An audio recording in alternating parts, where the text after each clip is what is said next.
Hi ಎಲ್ರಿಗೂ ನಮಸ್ತೆ, welcome back to my YouTube channel. ಎಲ್ಲರೂ ಹೇಗಿದ್ದೀರಾ ಗೈಸ್? ನಾವು ಕೂಡ ತುಂಬ ಚೆನ್ನಾಗಿದ್ದೀವಿ. ಲಾಗೇ ಅಪ್ಲೋಡ್ ಮಾಡೋಕ್ಕಾಗಿರಲಿಲ್ಲ, 1 ವೀಕ್ ಆಗೋಯ್ತು. ಲಾಗು ಕೂಡ ಮಾಡಿರಲಿಲ್ಲ ನಾನು, ಸ್ವಲ್ಪ ಕೆಲಸ ಇತ್ತು ಅದಕ್ಕೋಸ್ಕರ. ಮಕ್ಕಳನ್ನು ಕೂಡ ನೋಡ್ಕೋಬೇಕಲ್ವ, ಸ್ವಲ್ಪ ಬ್ಯುಸಿ ಆಗಿಬಿಟ್ಟಿದೆ. ಸ್ವಲ್ಪ ಕೆಲಸ ಇತ್ತು ಅಂದ್ಬಿಟ್ಟು ಹೊರಗೆ ಹೋಗಿದ್ದೆ. ಹಾಗೆ ನಮ್ಮ ಅಕ್ಕನ ಮನೆಗೆ ಮಕ್ಕಳನ್ನು ಕೂಡ ಕಳಿಸಿದ್ದೆ ನಮ್ಮ ಅಮ್ಮನ ಜೊತೆ.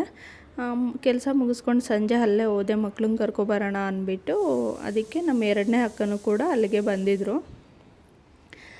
ಹಾಗೆ ಮಾತಾಡ್ಕೊಂಡು ಕೂತಿದ್ವಿ. ನಮ್ಮ ಅಕ್ಕನ ಮಗಳು ಕೂಡ ಬಂದಳು.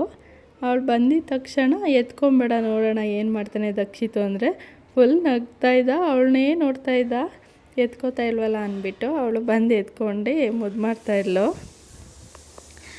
ದೊಡ್ಡನ್ನ ಅಷ್ಟು ಹೋಗೋದಿಲ್ಲ, ನಮ್ಮ ಜೊತೆ ಇರ್ತಾನೆ. ದಕ್ಷಿತಿಗೆ ಮಾತ್ರ ಶಿಲ್ಪ ಅಂದರೆ ಸಖತ್ ಇಷ್ಟ.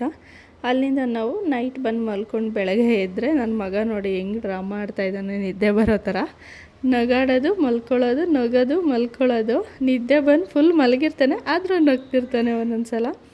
ಈ ಥರ ಮಕ್ಕಳು ಮಾಡೋದೆಲ್ಲ ಕ್ಯೂಟಾಗಿ ಚೆನ್ನಾಗಿರುತ್ತೆ ಅಲ್ವ. ನಾನು ಕೂಡ ಏನೇ ಕೆಲಸ ಇದ್ರೂ ಬಿಟ್ಬಿಟ್ಟು ಸುಮ್ಮನೆ ಕೂತ್ಕೊಂಡ್ಬಿಡ್ತೀನಿ ಒಂದೊಂದು ಸಲ ಮಕ್ಕಳ ಜೊತೆನೇ ಆಟ ಆಡ್ಕೊಂಡು.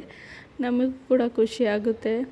ಎಷ್ಟು ಬೇಗ ದೊಡ್ಡರು ಆಗ್ತಾರಲ್ವ ಮಕ್ಕಳು. ತೊಟ್ಲಲ್ಲಿ ಮಲಗಿದ್ರು, ಕೆಳಗೆ ಮಲ್ಕೊತಾಯಿದ್ರು, ಅಂಬೆಗಾಲು ಹಾಕ್ತಾಯಿದ್ರು, ಬೀಳ್ತಾಯಿದ್ರು. ಇವಾಗ ನಡೆಯೋ ಥರನೇ ಆಗಿಬಿಟ್ಟಿದ್ದಾರೆ. ಬೇಗ ಬೆಳ್ಕೊಂಬಿಡ್ತಾರೆ ಮಕ್ಕಳು, ಗೊತ್ತೇ ಆಗೋದಿಲ್ಲ. ಹೆಂಗೆ 1.5 ವರ್ಷ ಆಯಿತು ಅಂತಲೇ ಗೊತ್ತಾಗೋದಿಲ್ಲ. ಅಷ್ಟು ಕ್ಯೂಟಾಗಿರುತ್ತೆ ಒಂದೊಂದು ಮೂಮೆಂಟ್ಗಳು. ಇಷ್ಟು ಬೇಗ 1.5 ವರ್ಷ ಆಗೋಯ್ತಾ ಮಕ್ಕಳಿಗೆ ಅಂತ ಅನ್ನಿಸ್ತಿರುತ್ತೆ ನನಗೂ ಕೂಡ. ತೊಡೆ ಮೇಲೆ ಹಾಗೆ ಮಲ್ಕೊಬಿಟ್ಟ ಮಗ ಕೂಡ. ಮಲಗಿಸ್ಬಿಟ್ಟು ಅವ್ರನ್ನ ನಾನು ಕೆಲಸ ಎಲ್ಲ ಮುಗಿಸ್ಕೊಂಡೆ. ಅವ್ರು ಎದ್ಮೇಲೆ ಅವ್ರಿಗೆ ಸ್ನಾನ ಮಾಡಿಸಿ ಸ್ವಲ್ಪ ಅವ್ರಿಗೂ ಹಾಲೆಲ್ಲ ಕೊಟ್ಬಿಟ್ಟು ಈ ಥರ ಸಂಜೆ ಒಂದು ಸಲ ವಾಕಿಂಗ್ ಕರ್ಕೊಂಡು ಹೋಗ್ತೀನಿ. ಅವ್ರಿಗೂ ಮೈಂಡು ರಿಫ್ರೆಶ್ಮೆಂಟ್ ಬೇಕಲ್ಲ, ಅದಕ್ಕೋಸ್ಕರ. ನಮ್ಮ ಮನೆಯವ್ರಿಗೆ ನೋಡಿ ಮಕ್ಕಳು ಊಟ ಹೆಂಗೆ ತಿನ್ನಿಸ್ತಾ ಇದ್ದಾರೆ ಅಂದ್ಬಿಟ್ಟು ಏನೋ ಒಂಥರ ಖುಷಿಯಾಗುತ್ತೆ. ನಮಗೆ ಊಟ ತಿನ್ಸಂಗಾದ್ರಲ್ಲಪ್ಪ ಮಕ್ಕಳು ಅಂತ. ನಾವು ಅವ್ರಿಗೆ ತಿನ್ಸೋಕ್ಕೋದ್ರೆ ಅವರೇ ನಮಗೆ ತಿನ್ಸೋಕ್ಕೆ ಬರ್ತಾರೆ. ಏನೇನೋ ಒಂಥರ ಕ್ಯೂಟ್ ಅನಿಸುತ್ತೆ ನೋಡಿ ಹೇಗೆ ತಿನ್ನಿಸ್ತಾ ಇದ್ದಾನೆ. ನನಗೂ ಕೂಡ ತಿನ್ಸೋಕ್ಕೆ ಬರ್ತಾರೆ. ನಾವು ತಿನ್ಸೋಕ್ಕೋದ್ರೆ ಅವ್ರು ತಿನ್ನೋದಿಲ್ಲ. ಮಕ್ಕಳೇ ಹಾಗೆ ಅಲ್ವಾ, ಎಲ್ರಿಗೂ ಇದೇ ಥರ ಅನುಭವ ಆಗಿರುತ್ತೆ. ಮಕ್ಕಳಿರೋ ಮನೇಲಿ ಎಲ್ರಿಗೂ ಕೂಡ ನಾವು ತಿನ್ಸೋಕ್ಕೋದ್ರೆ ತಿನ್ನೋದಿಲ್ಲ, ಅವ್ರು ಮಾತ್ರ ನಮಗೆ ತಿನ್ನಿಸ್ಬೇಕು, ಆ ಥರ ಮಾಡ್ತಾಯಿದ್ರು. ಮಕ್ಕಳನ್ನ ಸ್ವಲ್ಪ ಆ ಕಡೆ ಈ ಕಡೆ ಅಡುಗೆನ ಮಾಡಿ ಊಟ ತಿನ್ನಿಸೋ ಅಷ್ಟೊತ್ತಿಗೆ ಸಾಕಾಗುತ್ತೆ. ನಮಗೂ ಕೂಡ ತಿನ್ನೋದೇ ಇಲ್ಲ ಊಟನ ಇವಾಗ ಮಕ್ಕಳು. ಏನೂ ಮಾಡೋಕ್ಕಾಗಲ್ಲ, ಅದೇ ಥರ ಮಕ್ಕಳು ಅಂತ ಹೇಳ್ತಿರ್ತಾರೆ ಎಲ್ಲರೂ.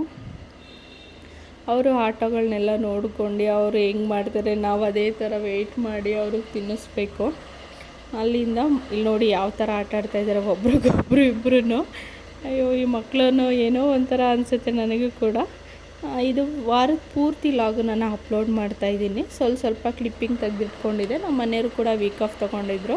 ಅಲ್ಲಿಂದ ನಾವು ರಾಘವೇಂದ್ರ ಸ್ವಾಮಿ ದೇವಸ್ಥಾನಕ್ಕೆ ಹೋಗ್ಬಿಟ್ಟು ಡಾಮಿನೋಸ್ಗೆ ಹೋಗೋಣ ಬಾ ಅಂತೇಳಿದ್ರು. ಲೈಫಲ್ಲಿ ಫಸ್ಟ್ ಟೈಮ್ ಡಾಮಿನೋಸ್ಗೆ ಹೋಗಿರೋದು ನಾನು.